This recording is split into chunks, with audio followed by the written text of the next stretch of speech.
Hello and welcome to another episode of India and Global. Bonjour et bienvenue dans un nouvel épisode de India and Global Left. Si vous découvrez l'émission, n'oubliez pas d'appuyer sur le bouton d'abonnement. Pensez aussi à devenir membre YouTube, à nous soutenir sur Patreon ou à faire un petit don via le lien dans la description. Mais, au minimum, regardez cette émission, aimez, partagez et commentez. Sans plus attendre, permettez-moi d'accueillir notre invité de ce soir, Alex Kreiner. Alex est analyste de marché et analyste géopolitique, ce qui le rend très intéressant. Alex, bienvenue dans India and Global Left. Merci pour l'invitation, Jyotish. Ravi d'être avec vous et chaleureuse salutations à votre public, bien sûr. Puisque vous avez dit que vous étiez basé en Europe, je voulais commencer par discuter de la question de l'Occident en tant que bloc, par lequel j'entends principalement la relation États-Unis-Union européenne.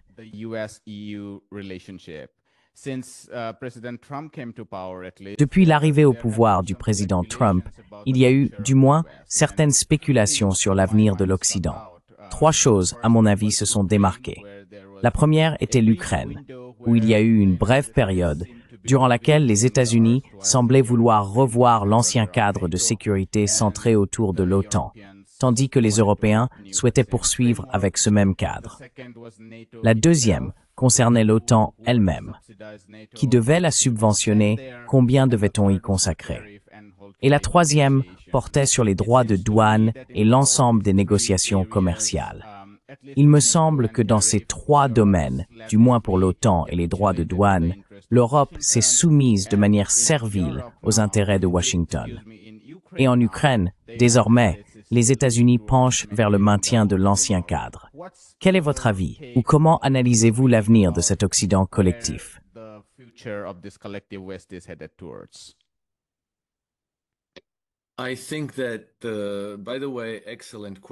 Je pense que d'ailleurs, excellente question, car c'est probablement l'une des questions les plus importantes qui affectent l'avenir de l'humanité.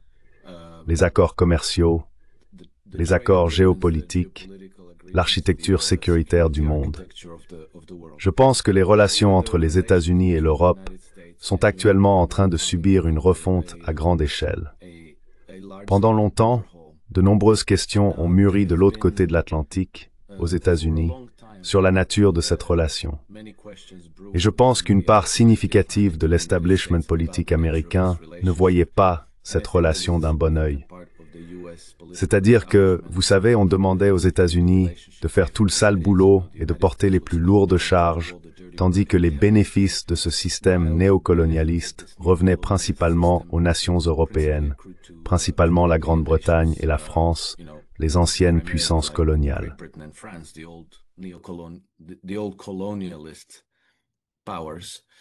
Est-ce que tu parles principalement de la période d'avant les années 90, quand la croissance européenne était élevée?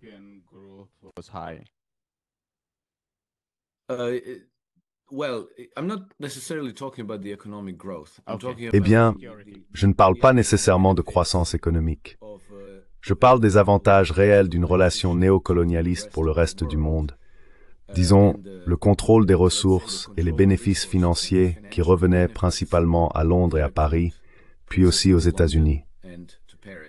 Mais le coût, en termes de vies humaines et de ressources, de moyens militaires, de matériel et de bases militaires à travers le monde, reposait principalement sur les épaules américaines. Et sans les États-Unis, les puissances européennes se sont retrouvées assez impuissantes à maintenir cet ordre mondial.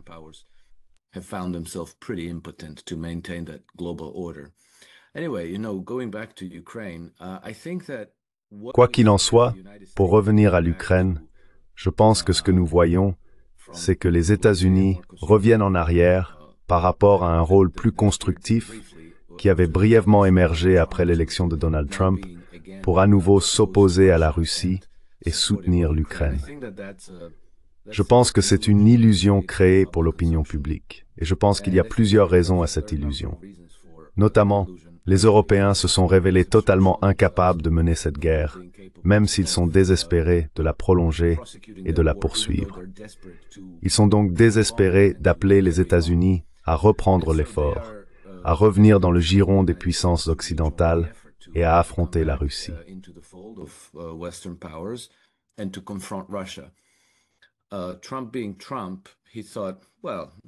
Trump étant Trump, il s'est dit, eh bien c'est intéressant, vous savez, donc je vais vous vendre des armes ou je vais fournir des armes à l'Ukraine, mais vous devez les payer.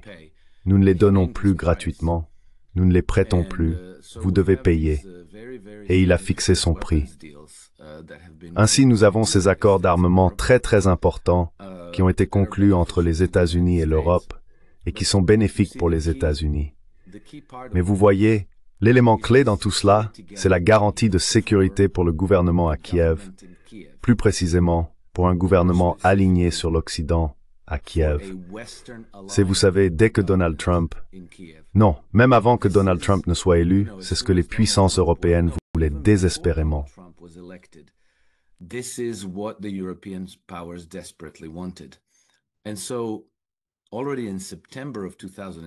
Ainsi, dès septembre 2024, soit plus de 2 mois avant même que Donald Trump ne soit élu, le président Zelensky s'est rendu à New York pour discuter de cela avec Donald Trump et il lui a proposé cet accord de ressources de 500 milliards de dollars à condition que les États-Unis continuent de soutenir l'Ukraine. Ensuite, en février, après l'investiture de Donald Trump, en février, mars et par la suite, il y a eu beaucoup de manœuvres de ce genre. Mais ce que les Européens voulaient, c'était une garantie de sécurité des États-Unis pour l'Ukraine.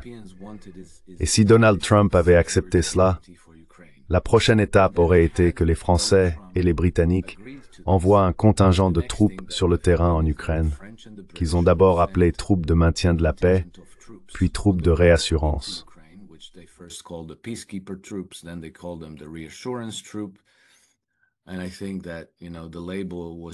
Et je pense que, vous savez, le terme a été choisi pour que cela paraisse acceptable, parce que s'il les avait appelés troupes pièges, cela aurait été un peu trop évident.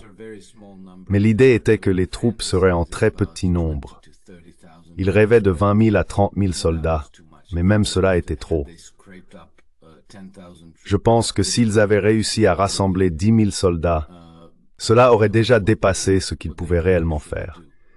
L'idée était d'attirer le feu russe, puis de dire, regardez, nos soldats français et britanniques ont essuyé des tirs, ils ont été tués par les Russes, et maintenant les États-Unis doivent réagir et riposter. Et à partir de là, on pouvait progressivement faire monter les tensions vers une grande guerre entre la Russie et l'Occident.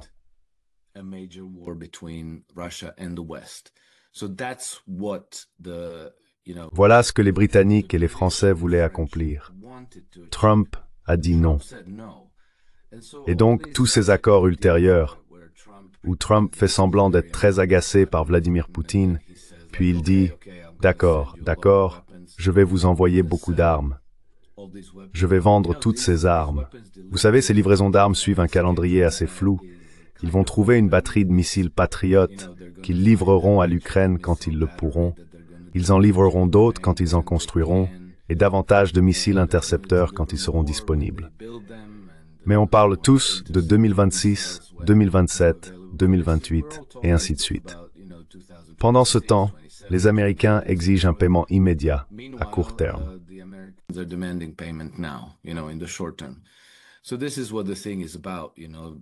Voilà de quoi il s'agit. En gros, Trump organise un système de raquets de protection autour de l'Ukraine, mais ce sont les Européens qui doivent payer. C'est la véritable nature du jeu. Si vous prêtez attention aux relations réelles entre les États-Unis et la Russie, vous remarquerez qu'elles suivent une voie constructive, qu'elles sont très étendues. Il y a des discussions régulières entre Donald Trump et Vladimir Poutine. Je pense qu'à ce jour, ils ont eu au moins 7 ou 8 conversations longues et substantielles. Les contacts se poursuivent également entre les ministères des Affaires étrangères, vous savez, le département d'État sous Mike Pompeo avec Sergei Lavrov.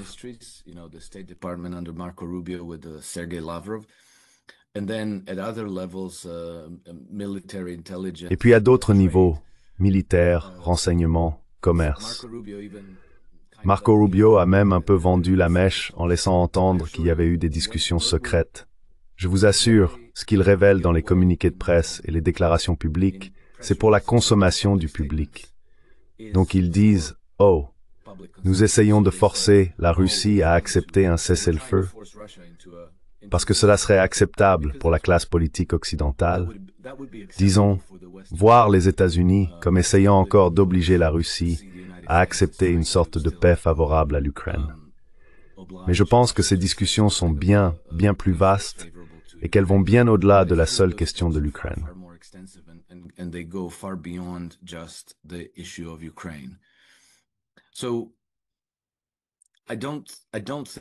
Je ne pense donc pas que les États-Unis aient changé leur rôle. Je pense qu'ils ont changé leur rhétorique et qu'ils l'ont fait pour des raisons qui ne sont pas nécessairement liées uniquement à l'Ukraine. Il s'agit vraiment d'une refonte à grande échelle des relations. Et je pense que cela reste cohérent avec ce qu'ils nous ont dit au début.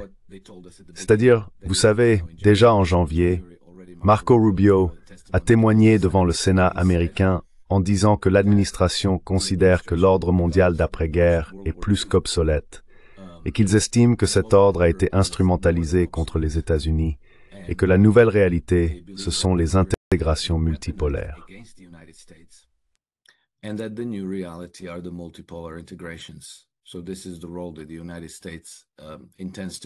Voici donc le rôle que les États-Unis entendent jouer. Reste à voir comment ils vont s'y prendre. Vous savez, vont-ils finalement rejoindre le mouvement des BRICS? Ou bien, Trump va-t-il essayer de détourner le mouvement des BRICS et d'en faire une sorte de nouvelle entité à lui, où il s'imposerait comme leader? Ça, je ne saurais le dire, mais je suis assez convaincu que les Américains en ont fini avec l'hégémonie occidentale, avec l'ordre mondial dominé par l'Occident, et que Trump joue simplement un jeu caché, avec beaucoup de tromperies, beaucoup d'opérations psychologiques, mais toujours avec la même mission, sortir les États-Unis du rôle de gendarme du monde, du bras armé de l'Empire occidental.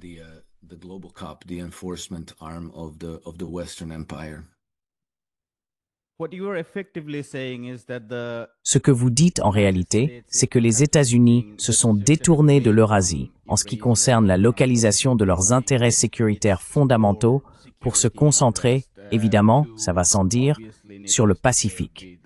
Et les Européens restent coincés dans leur incapacité à conclure un accord de sécurité avec les Russes, tandis que les États-Unis jouent en quelque sorte la comédie devant les élites européennes, comme pour dire, eh bien, nous jouons le jeu. Mais ils ne sont pas nécessairement engagés dans cette voie, car ils considèrent que leur intérêt majeur est de contenir la Chine. Permettez-moi cependant de vous poser une question sur l'Ukraine. Je ne suis pas personnellement certain que l'administration Trump ou les États-Unis dans leur ensemble, avec tous leurs intérêts profondément enracinés, en particulier avec l'OTAN, mais aussi les intérêts du renseignement de la CIA, etc.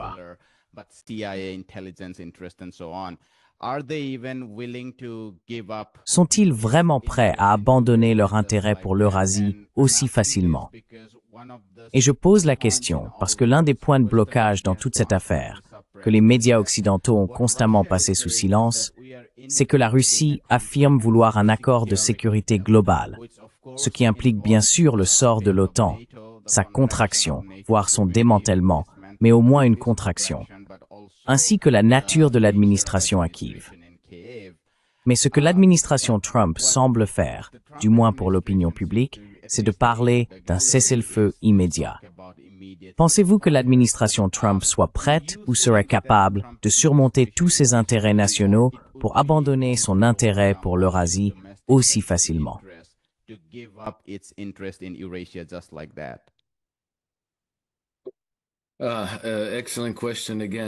Encore une excellente question. Voici comment je vois les choses, Jyotish. Tout d'abord, si tu n'es pas sûr, c'est normal, parce que personne n'est sûr. Tout ce que nous recevons dans l'espace public, il y a beaucoup d'opérations psychologiques, et la seule façon d'espérer comprendre ce qui se passe réellement, c'est de prêter une attention particulière au schéma et au contexte plus large des événements. Je ne pense pas que les États-Unis veuillent abandonner leurs intérêts en Eurasie. Ça n'arrivera pas.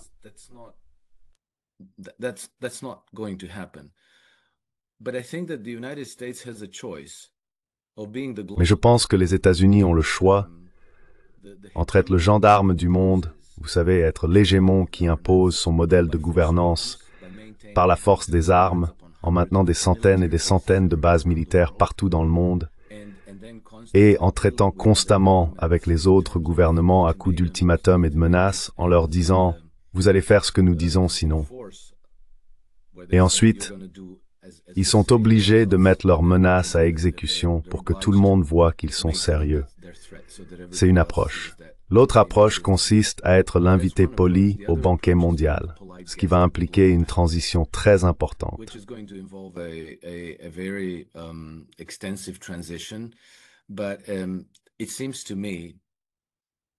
Mais il me semble, encore une fois, en prêtant attention au déroulement des événements, qu'il existe une prise de conscience aux États-Unis, non seulement au sein de la classe politique, mais aussi dans les milieux financiers, que le rôle que les États-Unis jouent dans le monde depuis la Seconde Guerre mondiale n'est plus tenable.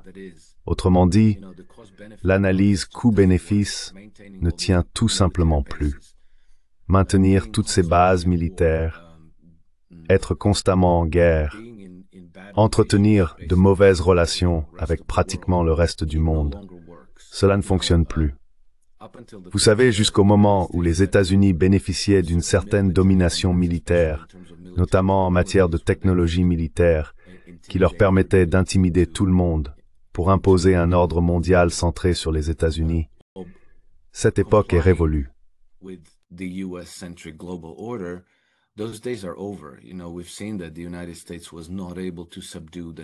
Nous avons vu que les États-Unis n'ont pas réussi à soumettre les talibans en Afghanistan après 20 ans d'efforts. Nous avons constaté qu'ils n'ont pas pu vaincre les Ansar Allah au Yémen après plus de 10 ans de tentatives. Ils ne peuvent pas espérer vaincre militairement l'Iran. Ils ont subi une lourde défaite face à la Russie en Ukraine. À ce stade, il faut repenser la façon dont on envisage l'avenir du monde. Car soit on change de cap, soit on reste sur la voie de la perdition, comme l'Empire romain d'Occident, où les choses se sont dégradées jusqu'à plonger dans les âges sombres, et où toute l'économie s'est effondrée jusqu'à presque disparaître. Il me semble donc qu'au sein des cercles politiques et financiers américains, il existe une prise de conscience de cette situation et une volonté de changer de direction.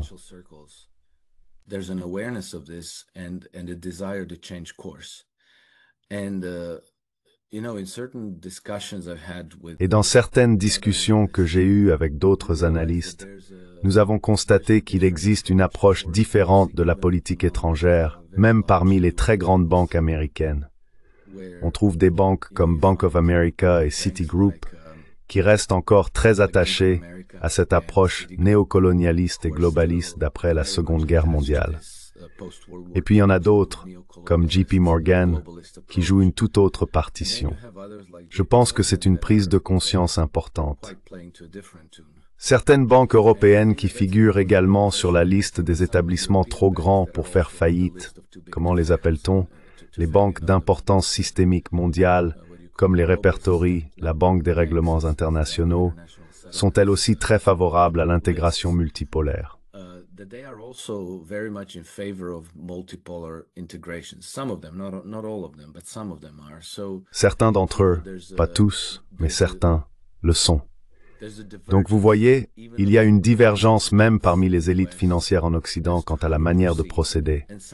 Certains soutiennent clairement l'approche de Trump et souhaitent établir de bonnes relations avec la Russie, l'Inde, la Chine et même l'Iran.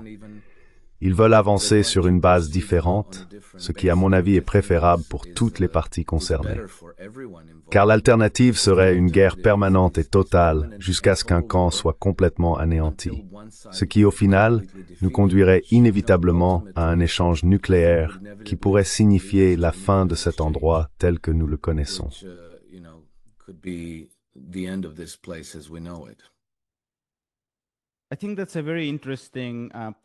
Je pense que c'est un point très intéressant concernant la division au sein des intérêts financiers. Je veux dire, je le constate lorsque j'observe les opérations et la stratégie de BlackRock et Vanguard en Chine, par exemple. Vanguard s'est complètement retiré de la Chine. Il n'y voit aucun avenir à court terme. tandis que BlackRock continue d'investir et de se développer en Chine. Et ce n'est qu'un exemple parmi les grands, appelons-les gestionnaires de fonds spéculatifs ou de fonds de capital investissement, disons. Mais on observe ce phénomène dans l'ensemble du secteur bancaire. Comme vous l'avez dit, les acteurs plus traditionnels, comme Bank of America et Citibank, face à ceux davantage orientés vers l'investissement et l'assurance, comme JP Morgan Chase et d'autres.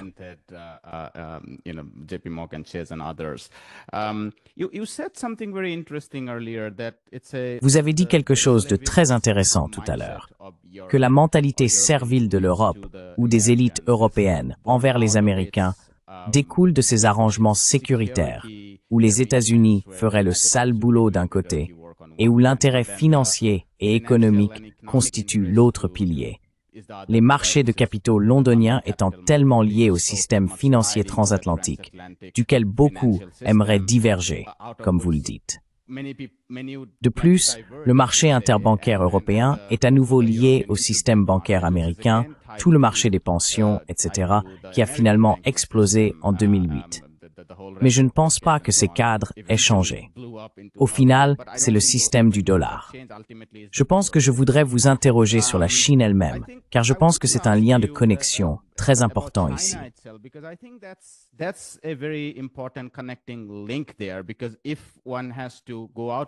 Parce que si l'on doit sortir de ce nouveau cadre colonial pour envisager un cadre multinational plus authentique, alors il faut impliquer la deuxième plus grande économie, et en termes de PPA, la première économie.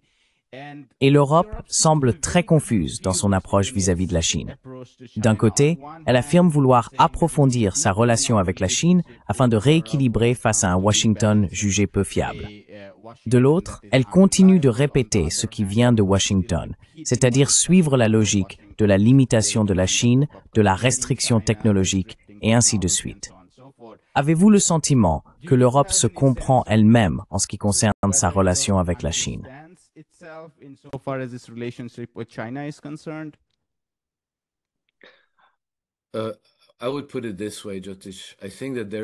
Je le formulerai ainsi, Jyotish.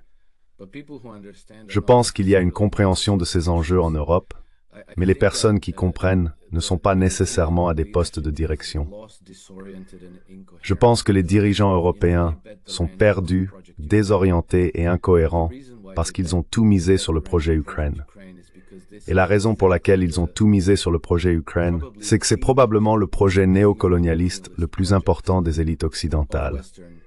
Cela remonte à plus de 100 ans lorsque les Britanniques, après avoir étudié la géographie, la géopolitique et l'histoire de manière très approfondie et minutieuse, ont conclu que pour dominer l'Eurasie, il fallait contrôler l'Europe de l'Est, n'est-ce pas?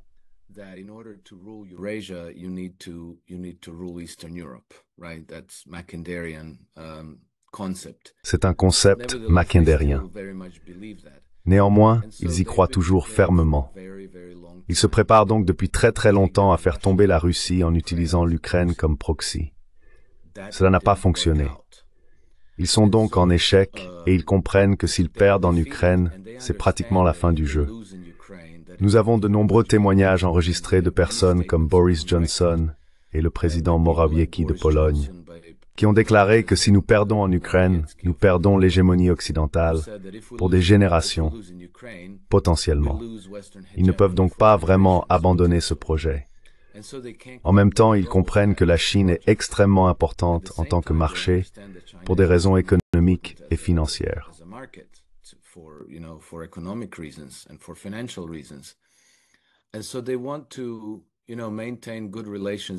Ainsi, ils souhaitent maintenir de bonnes relations avec la Chine, mais en même temps, ils perçoivent que les Chinois soutiennent la Russie, ce qui permet à la Russie de mener la guerre avec succès en Ukraine. Au cours du dernier mois, plus ou moins du début à la fin juillet, il y a eu 2 réunions majeures entre les Européens et les Chinois. D'abord, au niveau des ministères des Affaires étrangères, entre Kaja Kallas et Wang Yi, où Kaja Kallas a profité de l'occasion pour faire la leçon aux Chinois sur les droits de l'homme et la démocratie, et exiger qu'ils cessent de soutenir la Russie dans sa guerre en Ukraine, ce qui a rendu Wang Yi, selon des membres de la délégation chinoise, plus en colère qu'ils ne l'avaient jamais vu. Puis à la fin du mois, le 24 juillet, s'est tenu le 25e sommet consécutif Chine-Europe à Pékin. Là encore, il s'agissait d'un niveau supérieur. And again, this was at the higher level, so there was Xi Jinping and there was President. Il y avait donc Xi Jinping et la présidente de la Commission européenne, Ursula von der Leyen, avec leurs délégations respectives. Une fois de plus, Ursula von der Leyen a décidé de marquer l'occasion qui, entre autres, célébrait le 50e anniversaire des relations diplomatiques bilatérales entre la Chine et l'Union européenne. Et encore une fois, Ursula von der Leyen a choisi de faire la leçon aux Chinois sur les valeurs européennes, la démocratie et tous ces sujets. Elle est même allée jusqu'à dire qu'à l'heure actuelle, le soutien de la Chine à la Russie est le facteur déterminant le plus important dans nos relations. Les Chinois ont été tellement mécontents qu'ils ont écourté le sommet à une seule journée, alors qu'il devait durer 3 jours, et ont demandé aux Européens de partir. And to ask the Europeans to leave. Donc ce n'est pas que les dirigeants européens ne reconnaissent pas l'importance de la Chine et de bonnes relations avec les Chinois, c'est qu'ils ne peuvent pas abandonner ce projet, l'Ukraine. Ils y sont vraiment investis, complètement dépassés. Ils en sont obsédés. Parce que si vous viviez en Europe, vous penseriez que presque rien d'autre n'a d'importance. Tout est sous l'ombre de la guerre Russie-Ukraine, de la défaite qui plane, et des préparatifs pour intensifier cette guerre dès qu'ils seront prêts. Il y a donc maintenant des centaines de milliards de dollars investis dans la remilitarisation du continent européen, le réarmement, et puis vous savez, en espérant aller en guerre contre la Russie à un moment donné en 2029 ou 2030. C'est la logique. Mais c'est la logique des dirigeants politiques européens, de leurs élites politiques.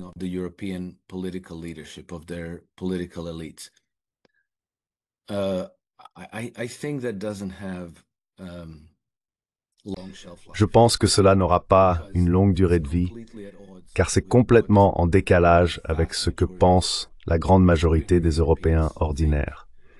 Cela nécessite donc aussi une répression très forte à l'intérieur du pays, censure, suppression de la démocratie, et je pense qu'il y a des vents contraires de tous côtés pour ce projet dans son ensemble, pour tout ce système de gouvernance. Et je pense que maintenant qu'ils ont perdu leur papa, que leur papa, les États-Unis, les abandonnent, ils sont absolument paniqués. Et vous savez, je ne pense pas qu'on prenne de bonnes décisions quand on est en état de panique.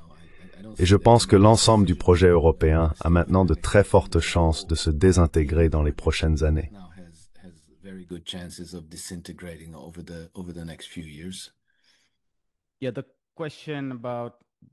Oui, la question de l'OTAN et de la Russie en particulier crée beaucoup de tensions au sein même de l'Union européenne, car l'Allemagne et les pays nordiques financent davantage, et bien sûr, évidemment, les pays de l'Est comme la Pologne et la Grande-Bretagne, bien sûr, qui est présente, ayant mené toute l'histoire de la russophobie depuis des centaines d'années. Mais d'autres pays, comme la France et l'Espagne, vous savez, ne sont pas aussi intéressés à poursuivre cet objectif. Il y a donc eu un mécontentement considérable au sein du camp de l'OTAN quant à l'ampleur des efforts à fournir pour cela. Permettez-moi de me tourner vers l'Asie de l'Ouest ou le Moyen-Orient, comme on l'appelle en Occident. West Asia or the Middle East as it's called in the West.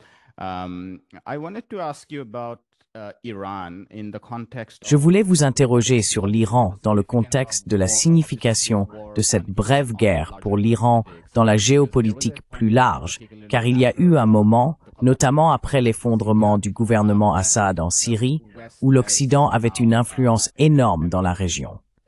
À cet égard, je pense que l'Iran était extrêmement crucial. Il y a une réponse de l'autre côté, mais elle est bien moindre que celle de l'Iran. Beaucoup soutiendraient que la ténacité dont les Iraniens ont fait preuve et à bien des égards la correction qu'ils ont infligée aux Israéliens a été très significative en termes d'équilibre géopolitique, qui a été en constante évolution de multiples façons. quel est votre point de vue ou comment percevez-vous l'influence et l'impact de cette guerre sur l'Iran? Eh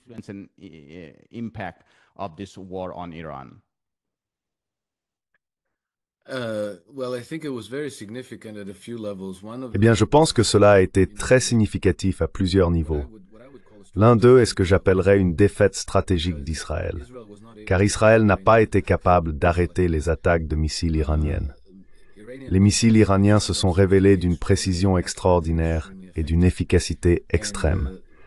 Et ils ont causé d'énormes ravages à l'État d'Israël, qui est petit, faible, surmené, épuisé, et mène des guerres sur pratiquement 7 fronts. Un autre aspect très significatif, donc pour conclure, à moins d'utiliser des armes nucléaires, il n'y a aucun moyen pour Israël de vaincre l'Iran. Le deuxième aspect que j'ai trouvé très important est la réticence de l'administration Trump à soutenir Israël et à provoquer un changement de régime en Iran.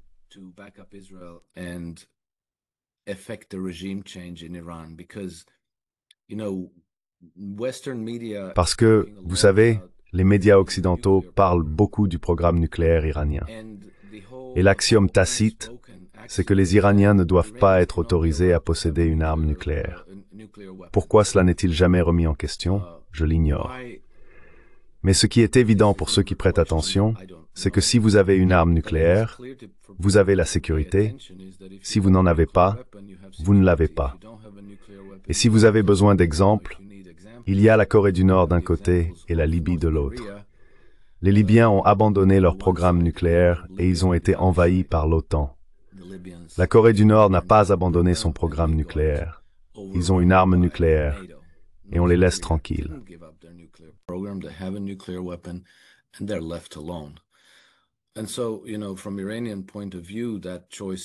Donc, vous savez, du point de vue iranien, ce choix est assez évident. Maintenant, ils ont une fatwa religieuse contre cela parce qu'en islam, en fait, contrairement à ces djihadistes contrôlés par les services de renseignement occidentaux, il est interdit, selon l'islam, de tuer un non-combattant, une personne non armée. Ainsi, la fatwa contre les armes nucléaires existe parce que, si vous utilisez une arme nucléaire, il est impossible d'éviter de tuer un très grand nombre de non-combattants, de civils innocents. Mais les Iraniens disposent d'autres armes qui sont peut-être plus efficaces, car elles ne détruisent pas de vastes zones du territoire ennemi. Au contraire, ils peuvent frapper très précisément les infrastructures militaires et économiques directes de leurs ennemis.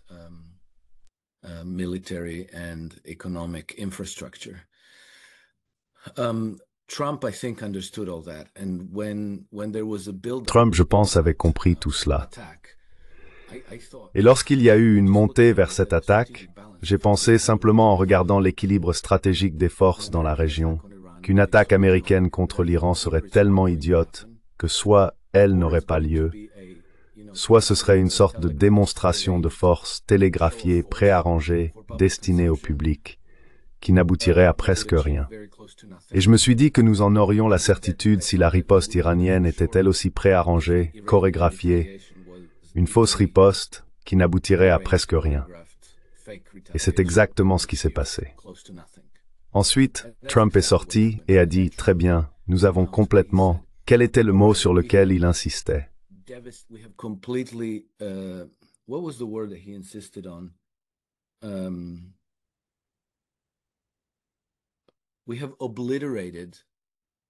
Nous avons anéanti le programme nucléaire de l'Iran. Et il a insisté sur ce mot. Pourquoi? Il a insisté sur ce mot parce que le programme nucléaire servait de justification à la guerre contre l'Iran. Donc une fois que vous avez anéanti le programme nucléaire, il n'y a plus de justification. Vous savez, les puissances occidentales, étant des démocraties libérales, ne peuvent pas dire ouvertement « Eh bien, nous voulons provoquer un changement de régime et installer démocratiquement un Shah », n'est-ce pas? En Iran, quelqu'un qui serait aligné avec Israël et les puissances colonialistes occidentales, il faut faire semblant de prévenir un mal plus grand, à savoir le programme nucléaire.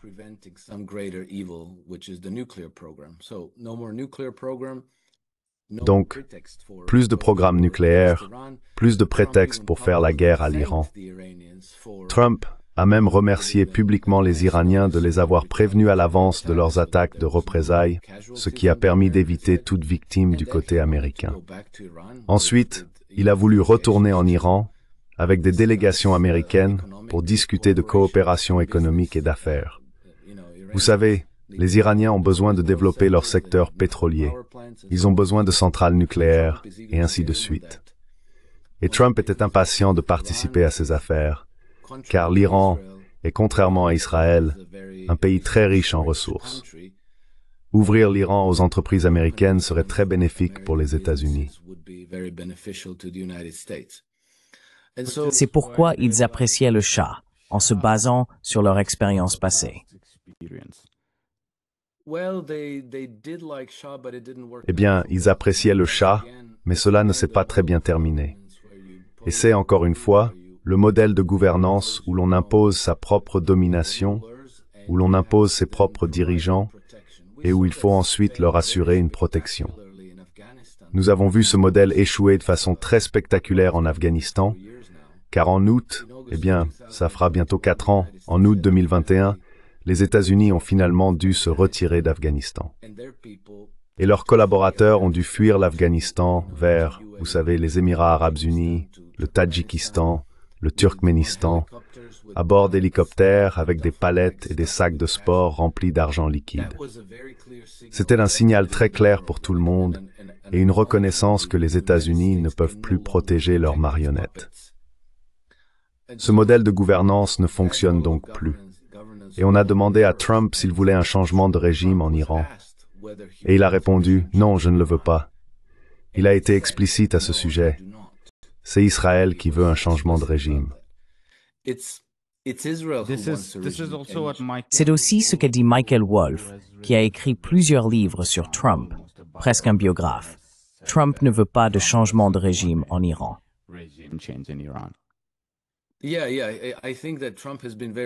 Oui. Je pense que Trump a été très cohérent à ce sujet. C'est-à-dire qu'il faut prêter attention à ces choses-là parce que, dans le flux quotidien d'informations, beaucoup de ce que nous recevons relève de la guerre psychologique. Beaucoup de ce que nous recevons, c'est de la propagande, de la tromperie, de la déformation, des informations trompeuses. Mais non, Trump a été très cohérent. Il ne veut pas de changement de régime en Iran. Il ne veut pas de changement de régime en Russie. Il veut que les intérêts américains en Eurasie soient représentés, mais sur une base différente.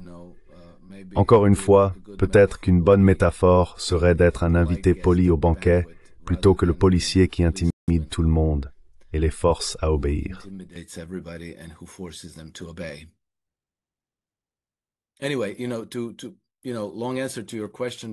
Bref, c'est une longue réponse à votre question, mais je pense que toute cette fausse attaque contre l'Iran et la fausse riposte de l'Iran ont révélé les réalités et l'équilibre des pouvoirs dans cette région, ce qui est en fait très différent du schéma des événements d'après la Seconde Guerre mondiale. Et la perception qui est encore entretenue dans les médias occidentaux, à savoir que les États-Unis sont aveuglément dévoués à l'État d'Israël, n'est pas vraie. Et l'idée qu'ils adhèrent totalement à l'empire néocolonialiste occidental n'est pas vraie non plus. Mais il faudra du temps pour que tout cela devienne à nouveau évident, car nous sommes au cœur d'une tempête de manipulation psychologique et il est difficile de comprendre ce qui se passe réellement.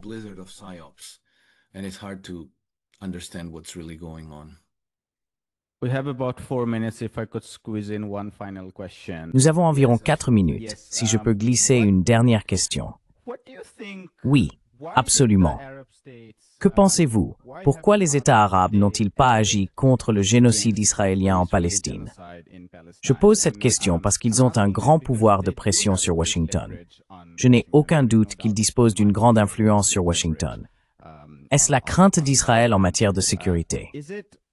On pourrait remonter dans l'histoire et penser à la Syrie et à l'Égypte, mais je pense aussi aux pays du Golfe. Je ne crois pas qu'ils aient quoi que ce soit à craindre d'Israël pour leur propre sécurité. Ou est-ce leur malaise plus large face à l'influence que l'Iran pourrait avoir dans la région? Et finalement, aussi leur hostilité envers le Hamas et les frères musulmans. Pourquoi pensez-vous que malgré une opinion publique très forte dans leur propre pays, ils n'ont absolument rien fait pour arrêter le génocide et le nettoyage ethnique à Gaza. In stopping the genocide and ethnic cleansing in Gaza.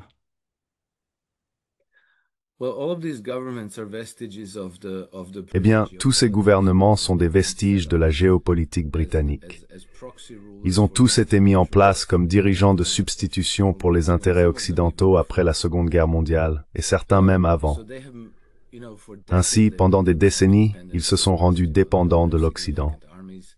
Ils ne disposent pas d'armées significatives. Ils dépendent des exportations de ressources vers les nations occidentales. Et cela signifie qu'ils détiennent d'importants soldes de liquidités et d'autres types d'investissements dans des banques occidentales, principalement à la Réserve fédérale aux États-Unis, mais aussi dans des banques européennes et britanniques. Et, vous savez, ils ont vu ce qui est arrivé à la Russie lorsque celle-ci a défié l'Occident. La Russie détenait en 300 et 400 milliards de dollars dans des banques occidentales qui, dès qu'elle est entrée en conflit avec l'Occident, ont gelé.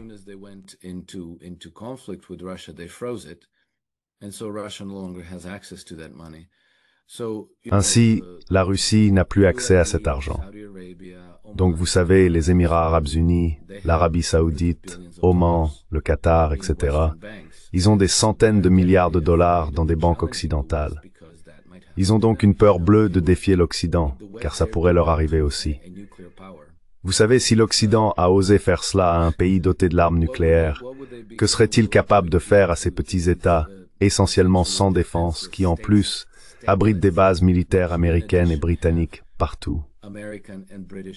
Ils sont donc non seulement soumis à un chantage économique et financier, mais aussi à des révolutions de couleur, des printemps arabes, des assassinats politiques, des renversements, et ainsi de suite. Ces dirigeants sont donc faibles. Pour leur propre sécurité, ils dépendent des puissances occidentales. Leurs économies dépendent des puissances occidentales. Oui, ou soit ils n'osent pas défier l'Occident.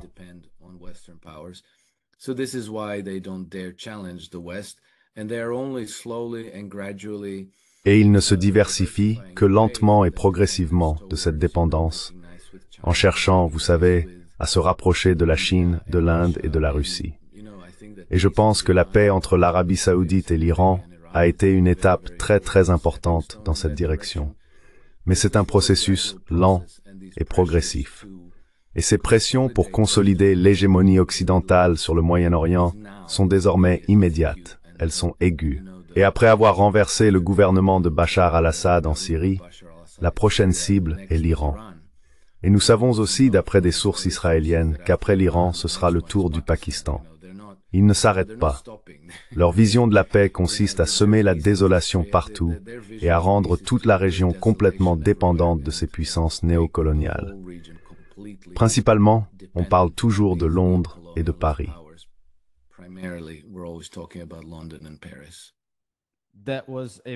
C'était un point très important concernant la dépendance des États du Golfe vis-à-vis de l'Occident.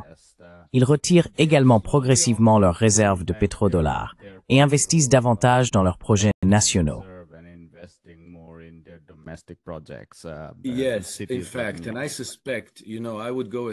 Oui, en fait, et je soupçonne, j'irais même jusqu'à soupçonner, que les Saoudiens ont ce projet insensé appelé NEOM, qui n'a aucun sens, à peu près autant que tout le mouvement LGBT. Mais c'est dans la lignée du Great Reset, donc les gens du Forum économique mondial l'adorent. Et je pense que les Saoudiens ne le font pas parce qu'ils croient réellement à ce projet, mais parce que c'est un moyen de justifier le fait de puiser dans ces centaines de milliards de dollars qu'ils ont dans les banques occidentales et de faire circuler cet argent dans leur économie nationale. Je pense que c'est pour ça qu'ils le font.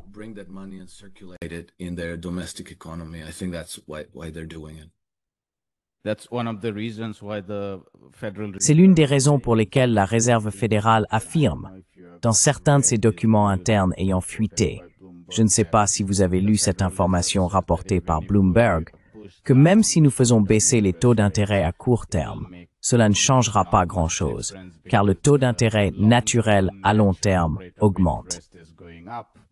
Puisqu'il y a cette diversification hors des bons du Trésor et des investissements vers d'autres marchés de capitaux au sein du système dollar. Eh bien, Alex, c'était une discussion passionnante et merci beaucoup de nous avoir rejoints. Merci Jyotish, ravi d'être avec vous et merci pour l'invitation, bien sûr.